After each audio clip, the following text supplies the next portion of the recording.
TLCC. Kurang keras suaranya. Shalom TLCC. Puji nama Tuhan. Apa kabar hari ini? Luar biasa, puji Tuhan. Kita bisa lihat hari ini matahari bersinar terang. Itu karena kebaikan Tuhan. Kalau semalam kita bisa tidur nyenyak juga karena kebaikan Tuhan. Amin. Amin.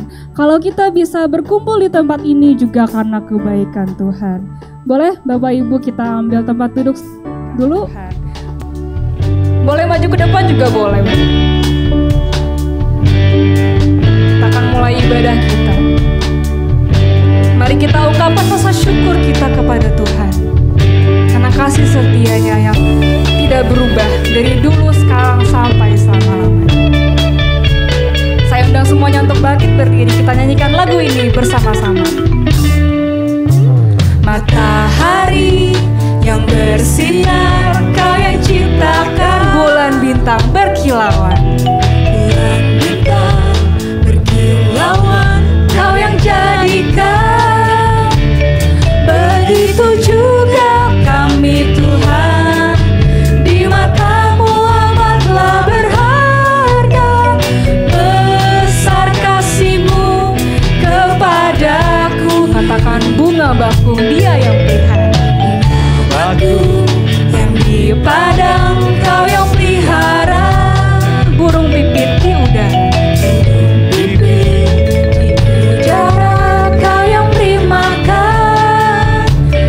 Begitu juga kami Tuhan, yang berharap hanya kepada-Mu. Tak perlu khawatir hari esok. Serukan ku bersyukur. Ku bersyukur atas kasih setia-Mu selalu baru. Seperti fajar merekah tiap janji-Mu. Pelihara hidupku hari ini, esok dan selamanya. Kita nyanyikan lagu ini dari awal. Ungkapkan rasa syukur kita. Matahari yang bersinar. Matahari yang bersinar, Kau yang ciptakan. Bulan bintang berkilauan. Bulan bintang berkilauan, Kau yang jadikan. Begitu juga kami Tuhan, di mata-Mu amatlah berharga. Besar kasih-Mu kepadaku. Bunga bakung yang di padang. Bakung yang di padang, Kau yang pelihara. Burung pipit juga Tuhan yang beri makan. Burung pipit di udara, Kau yang beri makan. Begitu juga kami Tuhan, yang berharap hanya kepada-Mu. Tak perlu khawatir hari esok. Ku bersyukur, ku bersyukur atas kasih setia-Mu selalu baru. Seperti fajar merekah tiap janji-Mu. Pelihara hidupku hari ini, esok dan selamanya. Katakan lebih keras. Ku bersyukur atas kasih setia-Mu. Atas kasih setia-Mu selalu baru. Seperti fajar merekah tiap janji-Mu. Pelihara hidupku hari ini, esok dan selamanya. Amin. Kita bersyukur karena kasih setia Tuhan. Amin. Amin. Kita bersyukur juga karena ada saudara seiman di kanan kiri. Amin. Amin. Boleh dong sapa kanan kiri kita. Boleh belito. Salam-salam. Jangan lupa kasih senyum yang manis buat teman-teman kita.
mau pejamkan mata kita.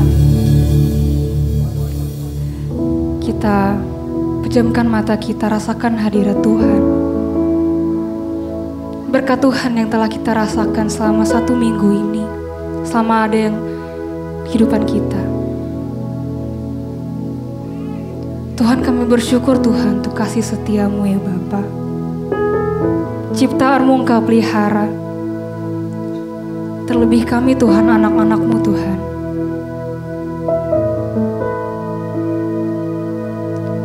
Kami hanya mau berharap kepada-Mu ya Bapa. Pada pagi hari ini Tuhan, kami sujud di hadapan-Mu Bapa, membawa hidup kami Tuhan, yang hancur Tuhan, yang rapuh Tuhan. Kami datang Tuhan, membawa hidup kami yang siap dibentuk oleh firman-Mu ya Bapa.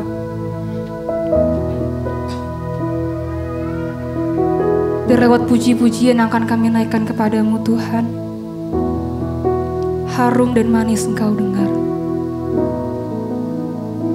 Terima kasih Tuhan.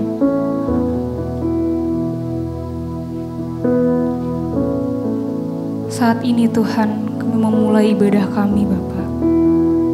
Layakan kami Tuhan, kuduskan kami Tuhan.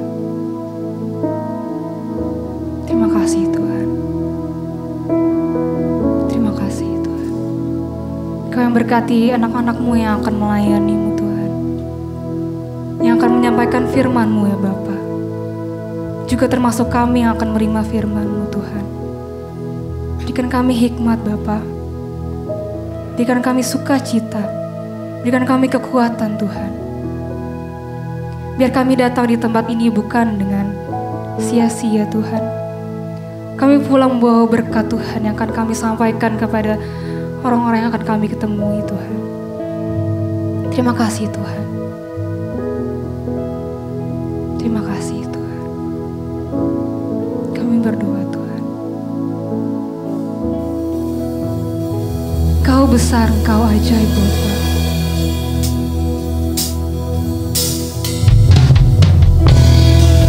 Engkau layak disembah Tuhan. Kami mau mengaku bahwa Engkaulah Tuhan, Engkau Raja yang Maha Kuasa.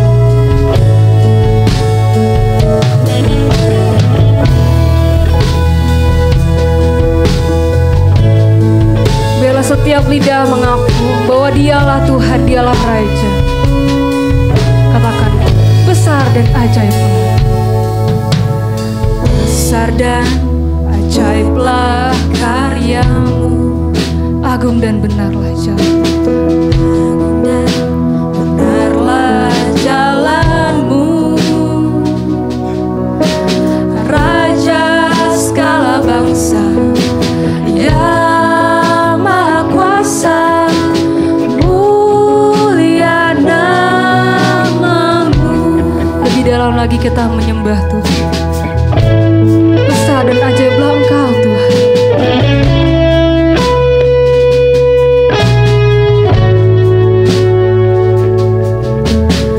Besar dan ajaiblah karya-Mu, agung dan benarlah jalan-Mu, Raja segala bangsa yang Maha Kuasa, mulia nama-Mu. Layaklah segala bangsa, layaklah segala bangsa sujud kepadamu,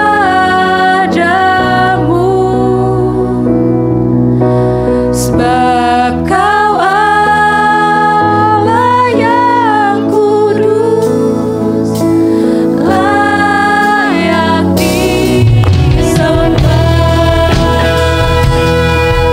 Sembah Tuhan lebih dalam lagi. Layakan kami Tuhan untuk mengaku bahwa Engkaulah Tuhan. Besar dan ajaiblah karya-Mu, katakan agung dan benarlah jalan-Mu. Dan benarlah jalan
Siapa kami Tuhan, sehingga Engkau mengingat kami? Siapa kami Bapa, sehingga Engkau mengindahkan kami Tuhan? Siapa kami Tuhan, sehingga Engkau turun meninggalkan tahta-Mu ke dunia ini demi menyelamatkan kami yang berdosa?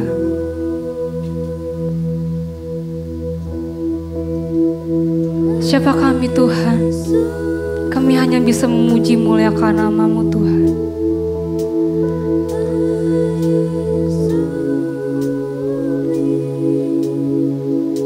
Angkat tangan kita tinggi-tinggi. I exalt Thee, I exalt Thee.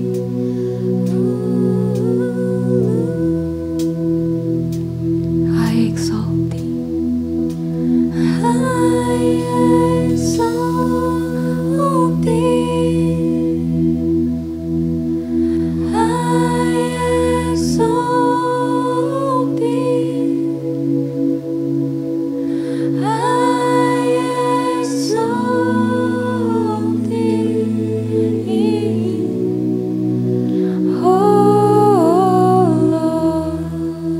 Firman-Nya Mazmur 8 ayat 2. Kita akan membaca firman ini, Mazmur 8 ayat 2. Ya Tuhan, Tuhan kami, betapa mulianya nama-Mu di seluruh bumi.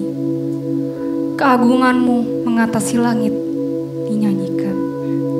Mari sama-sama kita baca ayat ini, Mazmur 8 ayat 2. Ya Tuhan, Tuhan kami, betapa mulianya nama-Mu di seluruh bumi. Keagungan-Mu yang mengatasi langit dinyanyikan. Sekali lagi, Mazmur 8 ayat 2. Ya Tuhan, Tuhan kami, betapa mulianya nama-Mu di seluruh bumi. Keagungan-Mu yang mengatasi langit dinyanyikan. Kami meninggikan Engkau Tuhan. Kita nyanyikan, tinggikan diri-Mu.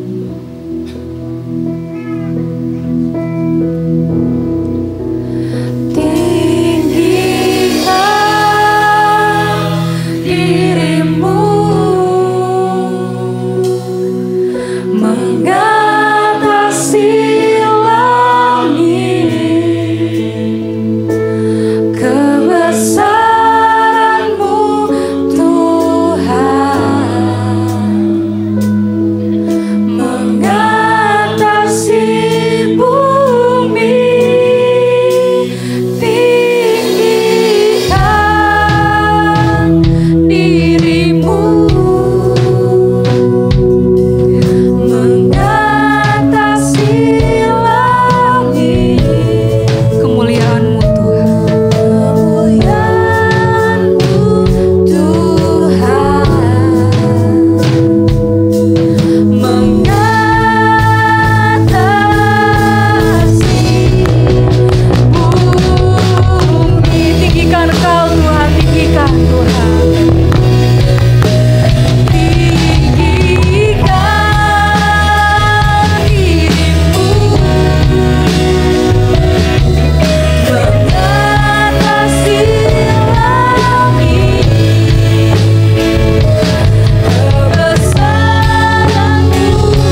dalam hadirat Tuhan, masih menundukkan kepala. Tuhan harapan kita. Setiap saat Tuhan harapan kami. Tuhan, kami mau mendengarkan Tuhan suara merdu-Mu Tuhan melalui firman-Mu ya Bapa. Biarlah firman-Mu Tuhan menjadi harapan kami, menjadi landasan kami hidup.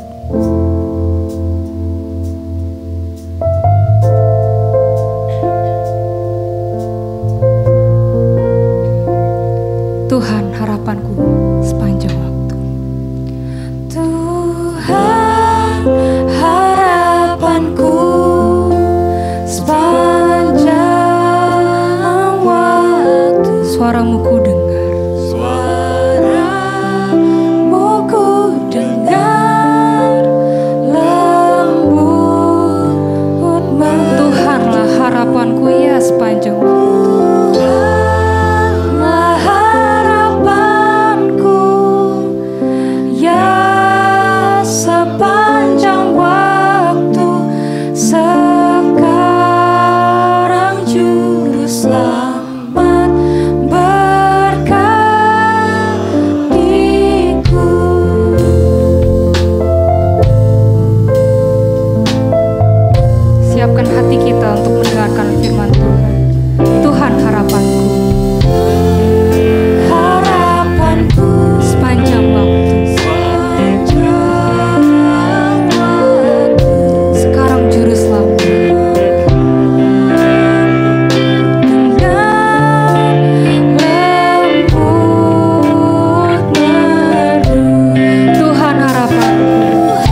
Allah Bapa yang kami kenal di dalam nama Tuhan Yesus, kami mensyukuri kebesaran Tuhan yang boleh kami nyanyikan pagi hari ini.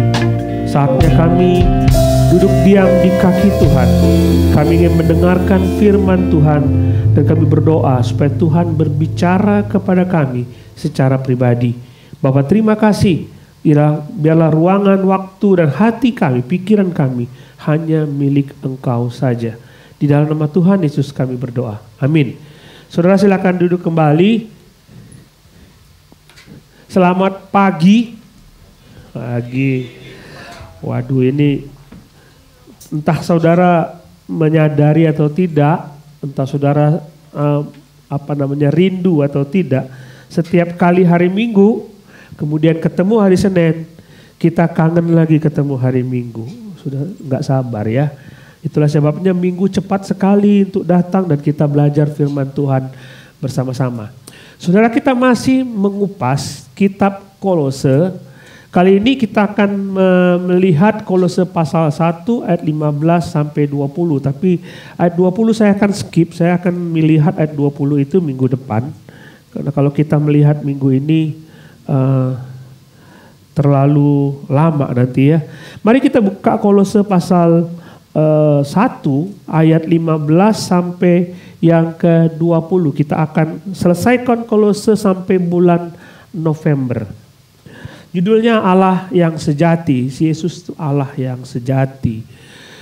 Kolose pasal 1 ayat 15 sampai 20 kita akan baca. Mari kita berdiri, saya baca ayat yang ganjil, saudara baca ayat yang genap. Kita berdiri bersama-sama, kita menghormati firman Tuhan dengan cara berdiri. Ia adalah gambar Allah yang tidak kelihatan, yang sulung, lebih utama dari segala yang diciptakan.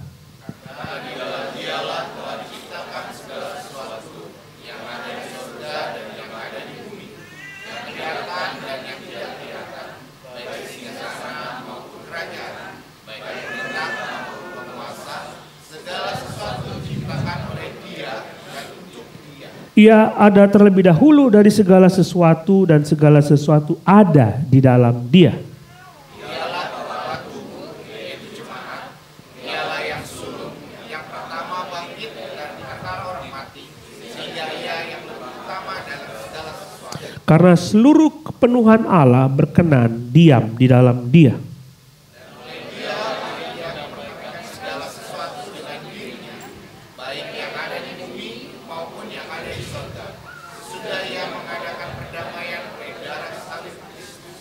Baik, silakan duduk saudara. Saya mengajak saudara untuk melihat sebuah film, nggak nonton, cuma pengen lihat judulnya saja. Saya cuma kasih tahu aja. Judul film itu Heaven is Real. Siapa di antara saudara pernah nonton film ini? Angkat tangan, wah luar biasa. Coba tampilkan gambarnya. Heaven is Real. Surga itu nyata. Saudara percaya surga itu nyata? Amin. Pernah lihat emangnya? Iya, surga ada gambarnya mana multimedia. Ini kelihatannya. Surga, Heaven is Real. Ini film bagus sekali. Jadi kalau saudara coba cari di Netflix itu ada. Dan ini menceritakan mengenai keluarga seorang pendeta dengan 2 orang anak. Lalu ada seorang anak kecil dan anak kecil ini meninggal karena dia kena kena racun apa, lalu dia di rumah sakit dan dia meninggal.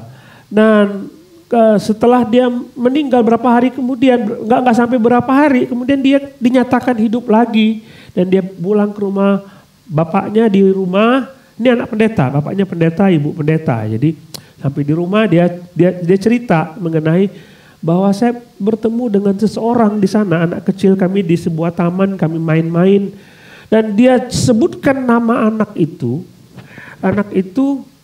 ketika dia sebutkan nama anak itu, mamanya mendengar cerita ini bingung dan dari mana kamu tahu itu? Dia ada cerita dan mengatakan anak ini memang meninggal pada waktu masih kecil.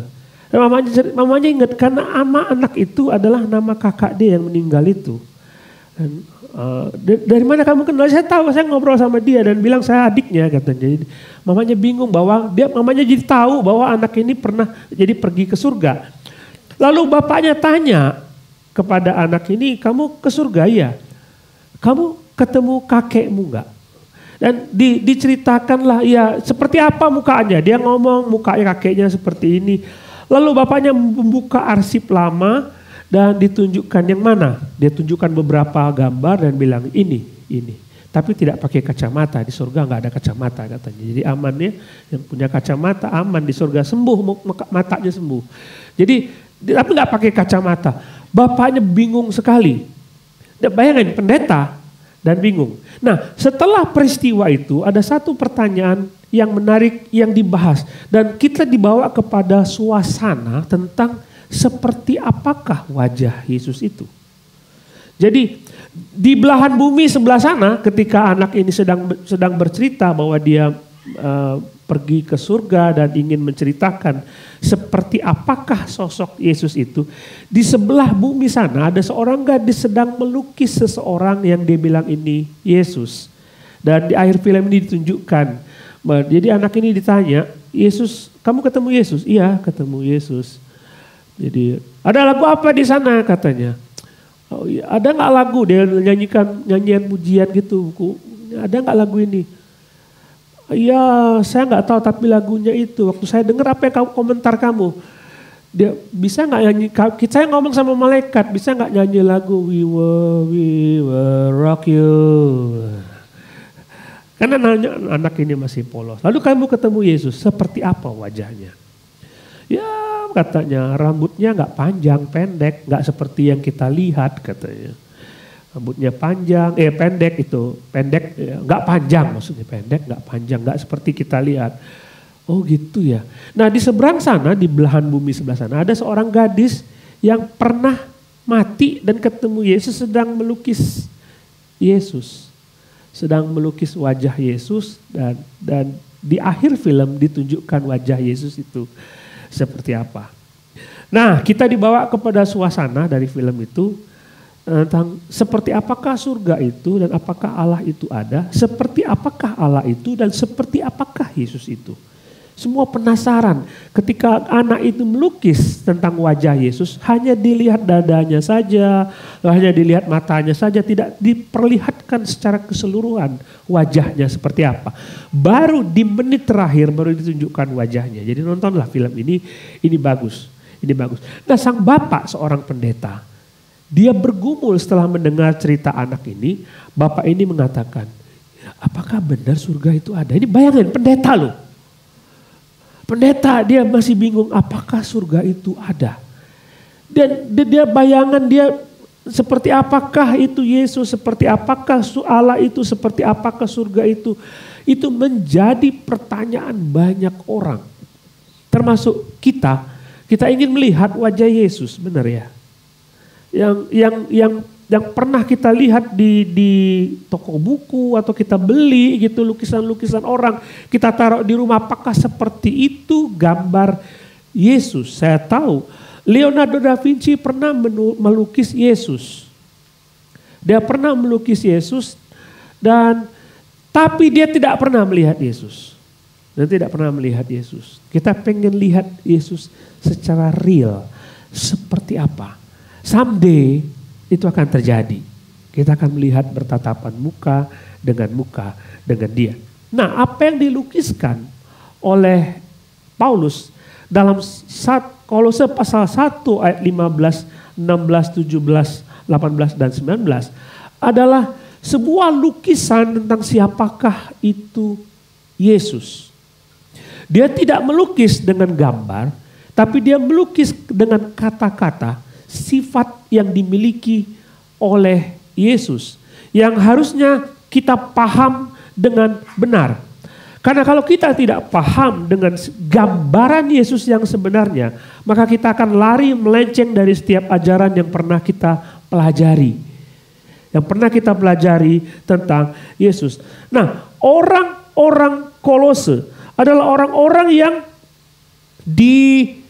dipengaruhi oleh ajaran-ajaran yang ingin membawa mereka menyimpang dari gambar Yesus yang sebenarnya. Jadi sejak awal gereja itu berdiri, bayangkan ini tahun 60-an Masehi. 60 Masehi. Jadi murid-murid Yesus itu masih ada dan saksi mata tentang Yesus itu masih ada, tapi ajaran yang menyimpang dari ajaran yang sebenarnya sudah ada.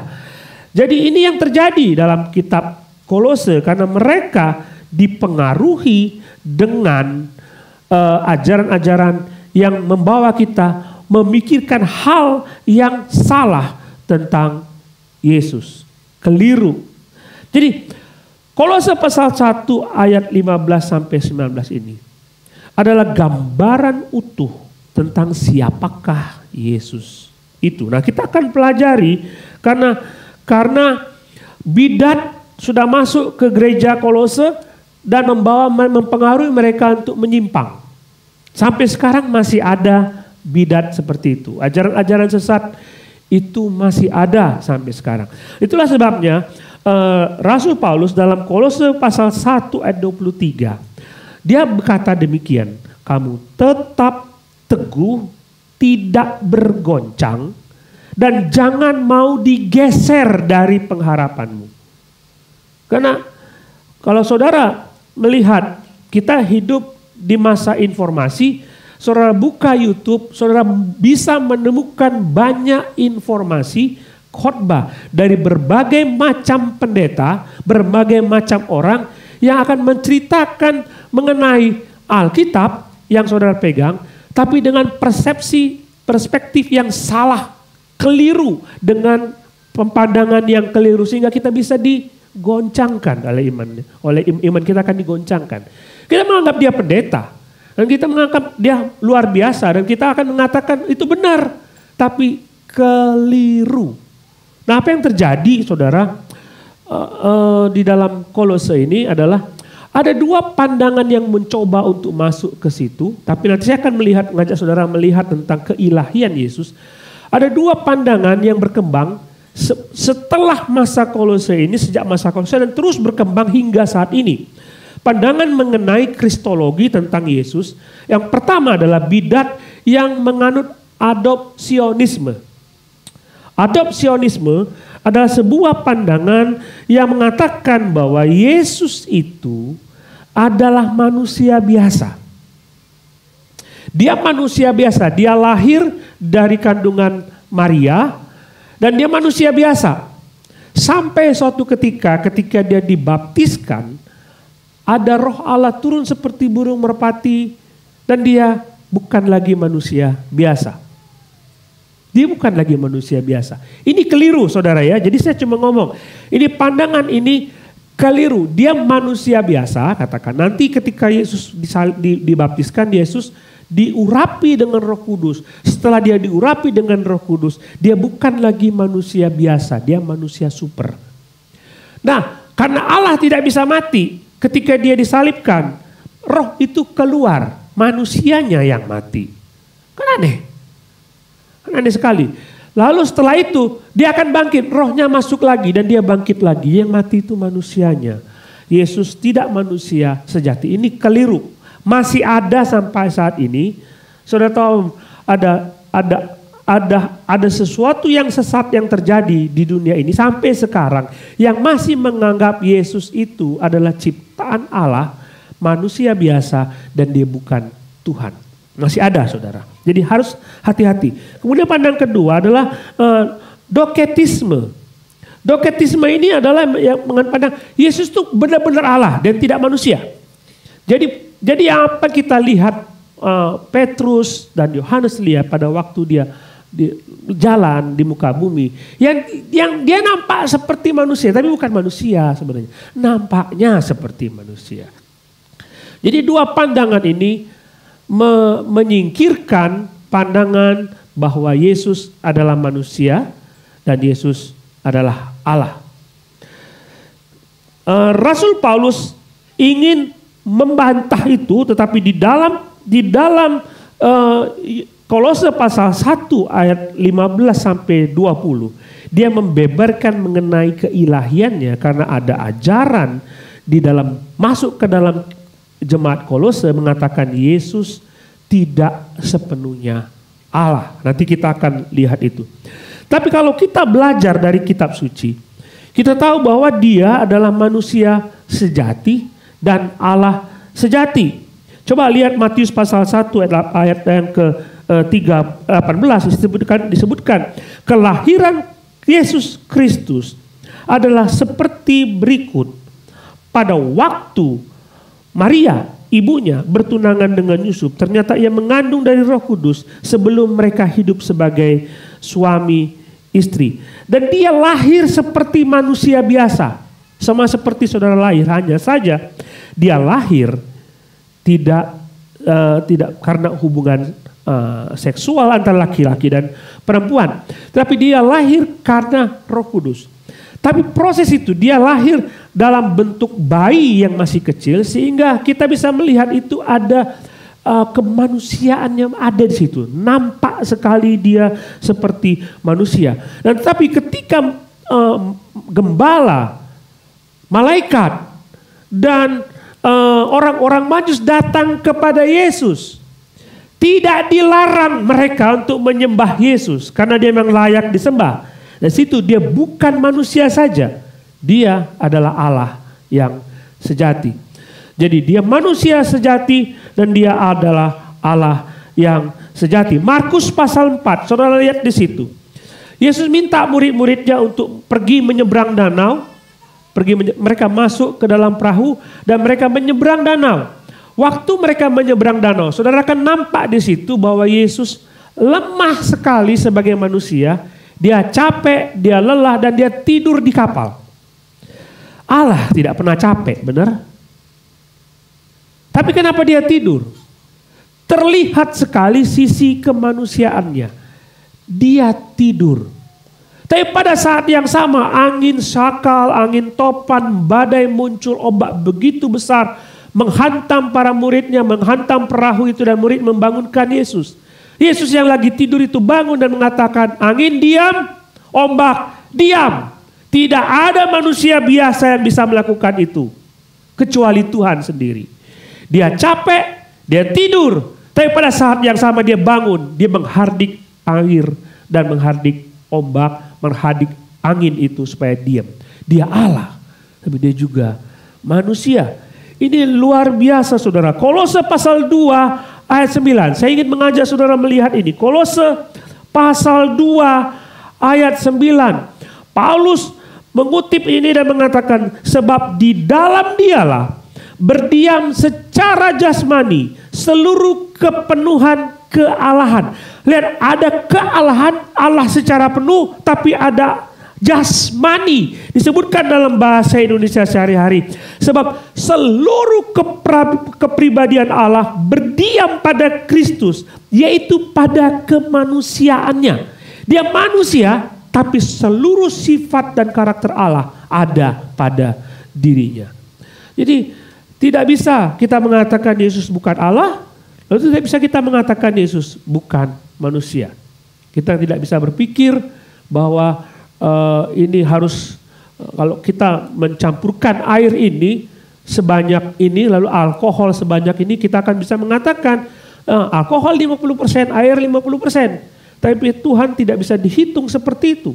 Karena dia adalah 100% manusia dan 100% Allah. Kita berpikir, bagaimana mungkin Allah menjadi manusia? Saya pertanyaannya, apakah ada yang mustahil bagi Allah untuk menjadi manusia? Tidak ada. Kita tidak bisa menghambat kemustahilan itu. Jadi Allah Yesus Kristus adalah 100% manusia dan 100% Allah. Dia adalah Allah. Pada waktu dia lahir di kandang itu, dia sudah Allah. Dia sudah Allah di situ. Waktu dia mati tetap Allah. Dia tidak pernah meninggalkan dirinya sebagai manusia biasa tanpa Allah di situ. Jadi ini harus kita paham. Jadi ada orang bertanya, waktu Yesus di kandang Bethlehem itu lemah sekali. Tidak ada kelihatan dia seperti Allah yang penuh kuasa. Kata siapa? Jadi kita jangan merendahkan itu. Nah, Rasul Paulus menggambarkan di dalam Kolose pasal 1 ayat yang ke-15 sampai ke-19 tentang Allah yang sebenarnya. Sehingga kita akan melihat nanti saudara, kita tidak perlu melihat, mencoba untuk mencari bukti-bukti ilmiah tentang wajah Yesus yang sebenarnya. Karena sudah digambarkan di sini tentang siapakah Yesus itu. Dan saudara akan lihat dengan jelas siapakah dia yang saudara percayai. Dalam Kolose pasal 1 ayat yang ke-13 yang kita lihat minggu lalu, disebutkan ia telah melepaskan kita dari kuasa kegelapan, memindahkan kita ke dalam kerajaannya yang terkasih. Di dalam dia kita beroleh penebusan, yaitu pengampunan dosa. Ada 4 karya Yesus disebutkan dalam 2 ayat itu. Dan karya itu bukan dilakukan oleh manusia biasa. Bukan dilakukan oleh manusia. Kemarin itu kita belajar tentang buku, ada diskusi buku. Kalau seseorang ingin menyatakan cinta kepada orang lain, apakah cinta itu dititipkan kata-kata itu aku jatuh cinta loh padamu. Dititipkan kepada orang lain, nggak? Perasaan cinta itu harus kita sampaikan sendiri. Inilah yang Yesus lakukan. Allah sendiri masuk ke dunia, menyatakan dirinya kepada manusia dalam rupa seperti manusia, supaya manusia mengerti bahwa Allah mengasihi dia. Coba kita lihat ayat yang ke-15, kita masuk ke situ, kita lihat bahwa Yesus adalah Allah dan dia adalah gambar Allah. Dalam ayat 1 ayat 15, ia adalah gambar Allah yang tidak kelihatan, yang sulung, lebih utama dari segala yang dicantikan. Dia adalah gambar Allah. Sampai lihat kata gambar ini, saudara. Ini kalau gambar dalam bahasa Yunani ini, kalau kita bawa ke masa sekarang itu adalah icon. I-C-O-N. Icon itu mewakili sesuatu. Kalau saudara pengen buat sebuah icon, itu dia merepresentasikan sesuatu. Icon itu merepresentasikan sesuatu. Jadi Yesus mewakili Allah, ingin melihat Allah, ya lihat Yesus. Jadi pada waktu orang-orang Yunani, orang-orang Romawi, mereka punya koin itu icon. Yesus tanya kepada orang-orang Yahudi, coba perlihatkan kepadaku uang. Ditunjukkan kepada mereka uang, lalu dia tanya, ini icon siapa? Ini gambar siapa? Oh, ini gambar kaisar. Enggak semua orang pada waktu itu tahu siapakah, seperti apakah muka kaisar.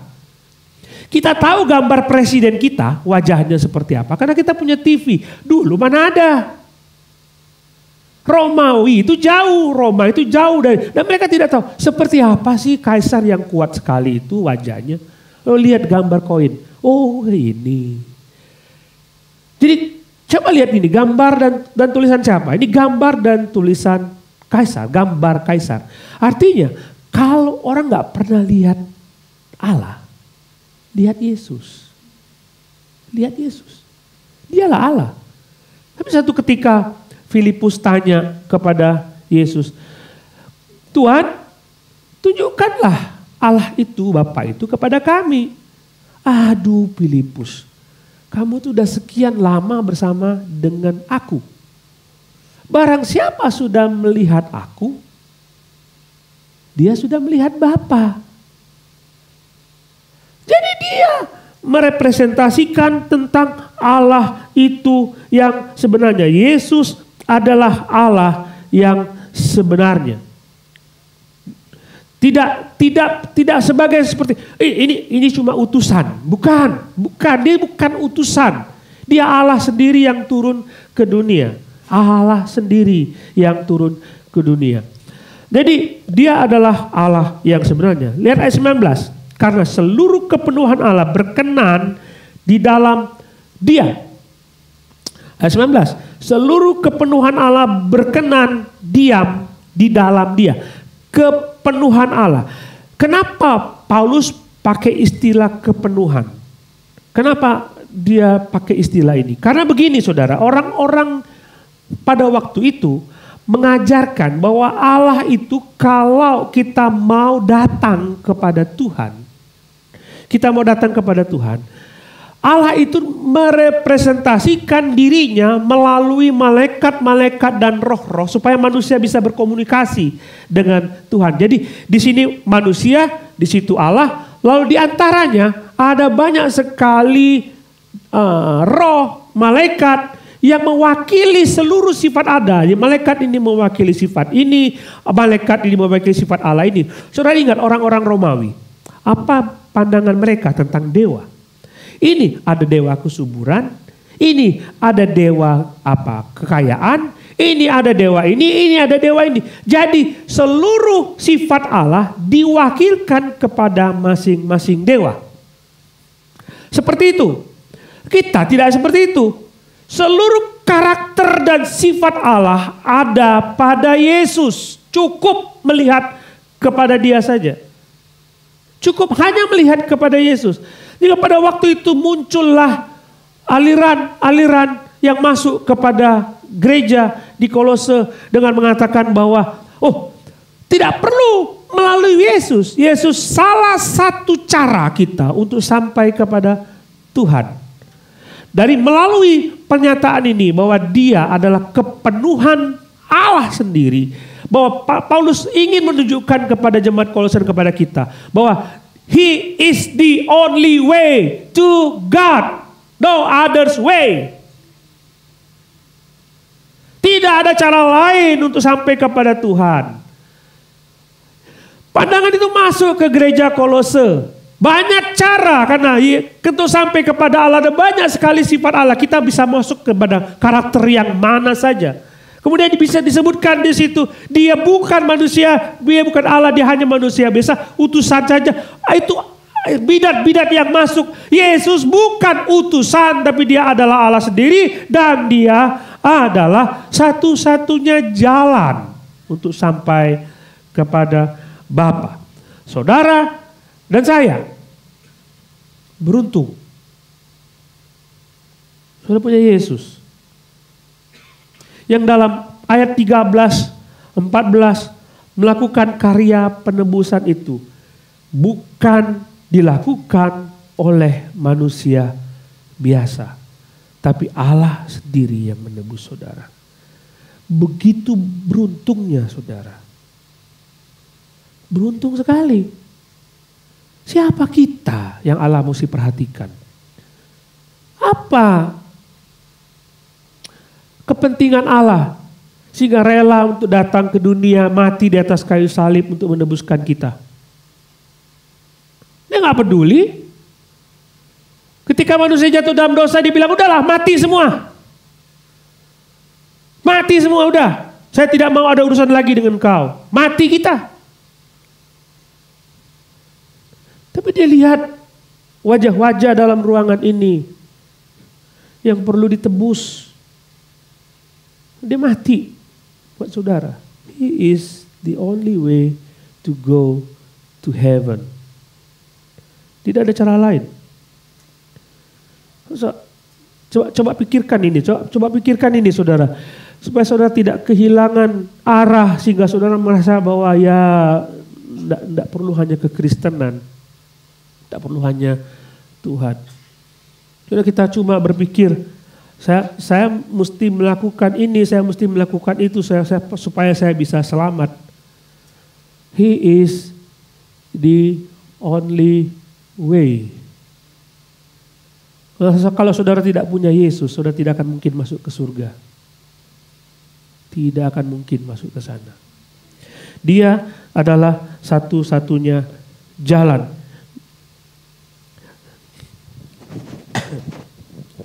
Coba kita perhatikan ayat yang ke-15, di situ disebutkan Yesus adalah gambar Allah yang tidak kelihatan, yang sulung, lebih utama dari segala yang diciptakan. Kalau saudara melihat kata yang sulung dari segala yang telah diciptakan, muncul dalam pikiran kita sebagai manusia untuk mengatakan, wah, dari seluruh ciptaan Allah, Yesus diciptakan dahulu. Kalau melihat kalimat ini. Tapi saudara tidak bisa menafsirkan firman Tuhan berdasarkan ayat ini saja. Saudara melihat ayat-ayat lain. Seolah-olah ini adalah sesuatu yang sulung. Ini pandangan saksi Yehova. Saksi Yehova mengatakan Yesus adalah ciptaan yang pertama dari segala yang diciptakan. Jadi kalau ketemu saksi Yehova, inilah pandangan mereka. Padahal kata yang sulung tidak selalu berarti dia yang pertama. Enggak selalu seperti itu. Karena kata ini saudara, kalau kita melihat dalam ayat-ayat berikutnya, ayat-ayat dijelaskan dalam frase, ia adalah gambar Allah yang tidak kelihatan, terus koma, yang sulung, koma, apa di situ disebutkan?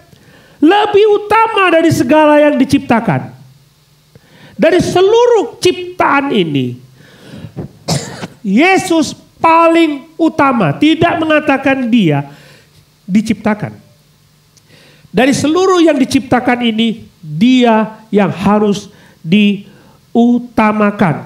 Kata sulung adalah kata yang berarti yang paling utama. Tidak berarti sesuatu yang bersifat kronologis.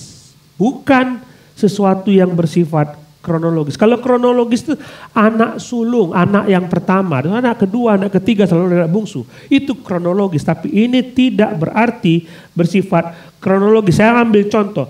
Kalau bilang yang sulung ini, orang-orang Ibrani mengerti, paham betul artinya ini. Karena mereka adalah disebut sebagai orang bangsa yang sulung. Keluaran pasal 4 ayat 22. Maka engkau harus berkata kepada Firaun, beginilah firman Tuhan Israel, ialah anakku, anakku yang sulung. Disebutkan di situ Israel adalah anakku yang sulung. Israel bukan bangsa yang pertama. Dari sekian banyak bangsa lain, Israel bukan bangsa yang pertama. Tapi dari sekian banyak lain, ada bangsa Mesir. Musa harus berkata kepada Firaun, bangsa Mesir ada, bangsa lain ada. Tapi Israel yang sulung. Artinya, aku lebih mengutamakan Israel daripada bangsa lain. Artinya dari sini kita bisa melihat bahwa yang sulung itu bukan berarti secara kronologis dia yang pertama dari yang diciptakan. Dia ingin menunjukkan bahwa seluruh alam semesta, seluruh ciptaan yang ada di dunia ini harus tunduk kepada pribadi yang utama itu. Harus tunduk. Ini yang dikatakan oleh Rasul Paulus. Saudara ambil contoh Esau dan Yakub. Esau tidak secara kronologis tidak dihilangkan faktanya harus tetap ada bahwa dia sebagai sesuatu yang sulung, anak pertama yang lahir, fakta itu tidak bisa berkurang. Tapi disebutkan Yakub menjadi anak sulung karena hak kesulungan. Artinya di antara Esau dan Yakub, Yakub yang disebut memiliki hak kesulungan, yang memiliki hak yang paling diutamakan. Jadi Yesus paling diutamakan dari segala sesuatu.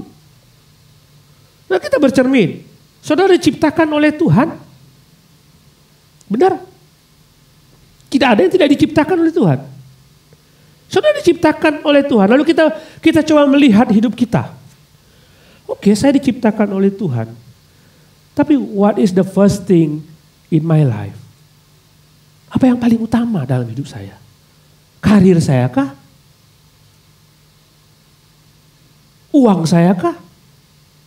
Kepentingan saya kah? Atau dia yang menjadikan saudara? Menyedihkan ya. Dia menebus kita yang agung itu, yang luar biasa itu, yang kita yang tidak tahu diri, yang tidak bisa datang kepada dia datang kepada kita dan mati dan sekali salib, lalu kita diselamatkan oleh dia berkorban, dia mati. Apa-apa aku mati, yang penting kamu selamat. Kamu datang kepadaku. Lalu dia memberikan hak kepada kita untuk menerima surga. Itu luar biasa. Tetapi aku menciptakan kau, tapi engkau tidak mengutamakan aku dalam hidupku. Menyedihkan, saudara. Coba introspeksi. Introspeksi. Siapa yang paling utama dalam hidupmu? Seharusnya bisa menyingkirkan hal-hal yang lain. Toh akhirnya saya berkali-kali ngomong, toh akhirnya kita akan kembali kepada dia. Kita kembali kepada dia. Entah kapan kita akan kembali. He is the Alpha and Omega. Dia yang awal dan yang akhir. Dia yang utama, tapi dia juga yang akan membawa kita kembali kepada dia supaya kita memberikan pertanggungan jawab atas hidup kita kepada Tuhan. Lihat di sini, saudara, menarik dalam ayat 19 ini disebutkan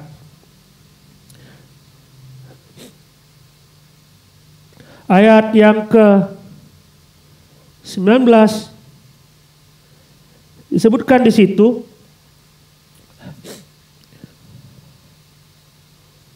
Bentar ya. Ayat yang ke-16. Karena di dalam dialah telah diciptakan segala sesuatu, yaitu saudara dan saya, yang kelihatan, yang tidak kelihatan, baik singgasana maupun kerajaan, baik pemerintah maupun penguasa. Segala sesuatu diciptakan melalui dia dan untuk dia. Sudah diciptakan oleh Allah demi kepentingan dia. Demi kepentingan Tuhan. Saya coba pengen buat begini, saudara. Kalau saudara mengatakan saudara diciptakan oleh Allah, saudara mungkin berpikir tentang diri kita. Coba, apakah ini mengubah pandangan kita tentang diri kita sendiri? Karena banyak orang menganggap dirinya tidak punya arti dalam hidup. Banyak orang seperti itu. Ketika dia melihat orang lain, kok orang itu kayak gitu, kok aku gak seperti itu. Kok Allah membiarkan aku seperti ini, kok Tuhan menciptakan aku seperti ini. Aku kalau melihat aku punya cacat fisik, aku punya keterbelakangan sosial, aku punya banyak kekurangan, lalu kenapa Allah menempatkan aku di sini? Kenapa Allah menempatkan aku di sini? Ketika Tuhan menciptakan saudara, dia punya grand design supaya saudara memuliakan dia. Dan ketika dia membuat ciptaan itu, dia tidak sembarangan membuat ciptaan itu. Karena saudara diciptakan ketika saudara lahir dan dia berkata, this is perfect. Ini sempurna. Ini sempurna. Coba bilang, waktu saudara, kapan saudara lahir? Saudara ulang tahun. Saudara ulang tahun. Saudara refleksi, Tuhan berapa tahun lalu hari ini Tuhan menjadikan aku dan menciptakan aku, maka aku sempurna di mata Allah. Sehingga aku tidak akan memandang diriku sendiri sebagai orang yang tidak punya arti. Karena aku perfect. Jangan keadaan membuat saudara merasa bahwa saudara tidak sempurna. Saya berkali-kali kalau ketemu remaja, putri, saya selalu tanya, boleh tanya enggak? Ada yang ketawa di belakang ya. Boleh tanya enggak? Oh boleh pastor, silakan. Kenapa sih kamu cantik? Biasanya grogi gitu ya. Kenapa sih kamu cantik? Jawaban yang paling utama adalah karena mama saya cantik. Sebenarnya pertanyaan ini saya pernah ajukan kepada keponakan saya. Saya selalu tanya kepada dia, kenapa sih kamu itu cantik sekali? Dia memberikan jawaban yang menurut saya fantastis. Dia bilang begini, because God made me. That's why I'm so special. You are so special di depan Tuhan. Jangan memandang rendah diri sendiri. You are so special. Engkau diciptakan begitu istimewa dan begitu sempurna. God made me, that's why I am so special. Dan ketika dia menciptakan kita, Dia berkata dalam ayat 16 ini, untuk Dia, untuk kemuliaan namanya. Pikir lagi bagaimana ketika kita diselamatkan oleh Tuhan, dan Dia tidak menjadikan kita lahir di dunia ini tanpa tujuan. Karena saudara diciptakan dengan tujuan. Kita harus mencari kembali apa yang menjadi tujuan Allah bagi hidup kita. Ada kisah heboh beberapa tahun lalu tentang kain kafan Turin. Masih ingat? Kain kafan Turin, itu berita heboh sekali dan saya mencoba untuk cari di internet seperti apakah kain kafan Turin. Saya googling dan saya lihat memang ada seperti wajah Yesus di situ karena saya sangat curious sekali. Seperti apakah wajah Yesus itu, dan mengatakan ini benar loh, ini wajah Yesus. Karena pada waktu Yesus dikuburkan, dia ditutup dan ada bekas keringatnya menutup wajahnya sehingga cetakan itu ada di situ. Seperti itulah gambar Yesus. Saudara, saya ingin mengajak saudara melihat ketika Paulus mencatat ini, mencatat Kolose ini. Dia tidak mencoba untuk membuat lukisan seperti apakah wajah Yesus itu. Dia mengatakan di dalam ayat yang ke-13, ia melepaskan kita dari kuasa kegelapan, memindahkan kita. Pada saat dia menulis itu, dia melepaskan kita dari kuasa kegelapan. Itu dia menulis itu. Pandangan matanya tertuju kepada kertas perkamen yang dia tulis itu dalam keadaan lebih gelap dari sebelumnya karena dia dikurung, diikat, dan dia nulis itu. Dia di dalam penjara. Bisa mengatakan dari gelap dia memindahkan kita. Dia tidak mencoba untuk melukiskan seperti apakah Yesus itu. Tapi dia ingin tunjukkan kuasa Allah Yesus yang sebenarnya yang dia percayai. Sehingga walaupun dia dirantai, di dalam penjara, di dalam tempat yang gelap, dia masih mengatakan, I don't care what happened to me. Saya tidak peduli apa yang terjadi pada diriku. Saya tidak peduli bagaimana keadaanku. Yesusku yang kusembah tidak pernah berubah. Dia tetap Allah selama-lamanya. Itulah Tuhan saudara. You are so special. Dia istimewa. Dia paling utama dari segala sesuatu. Sehingga saudara harus bangga punya Allah seperti dia. Bangga. Kalau saudara saya mencari-cari di manakah jalan keselamatan itu, saya belum pernah ketemu Yesus. Hari ini saudara digambarkan siapakah dia itu, dan saudara tidak yakin akan keselamatan saudara. Hari ini adalah saat yang paling penting bagi hidup saudara. Saudara terima dia sebagai Tuhan dan Juru Selamatmu. Mari kita berdoa.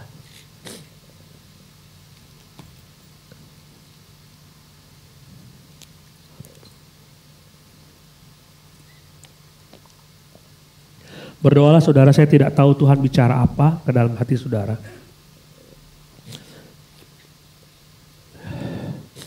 Dia pasti bicara sesuatu.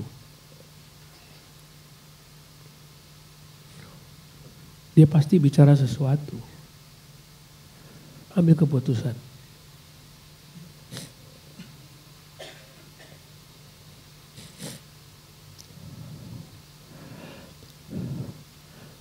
Bapa di surga, terima kasih Engkau menggambarkan Yesus itu kepada kami, sehingga kami penuh dengan keyakinan dan begitu percaya sungguh-sungguh bahwa kami menyembah Allah yang luar biasa, menyembah Yesus yang luar biasa.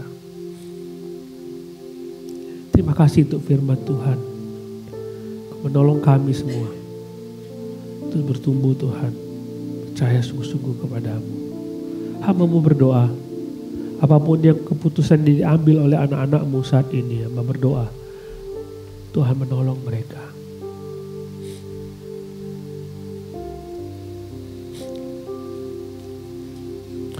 Kalau ada di antara saudara yang mau percaya kepada Yesus saat ini, selama ini saudara mencari jalan keselamatan, saudara bertanya-tanya, walaupun saudara berkali-kali ke gereja, saudara tidak tahu keselamatan. Hari ini saudara ingin lebih jelas lagi, ingin terima Yesus. Kalau saudara mau terima Yesus, angkat tangan saudara pagi ini.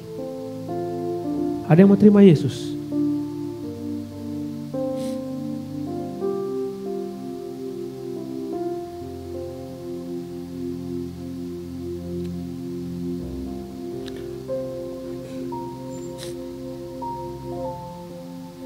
Mari kita nyanyikan lagu ini bersama-sama.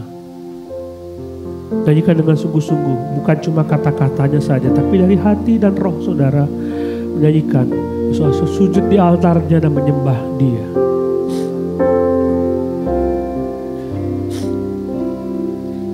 Bila hati terasa berat, tak seorang pun mengerti bebanku. Ku tanya Yesus, apa yang harus ku buat? Dia berfirman, mari datanglah. Dia berfirman,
sesuatu terjadi saat datang di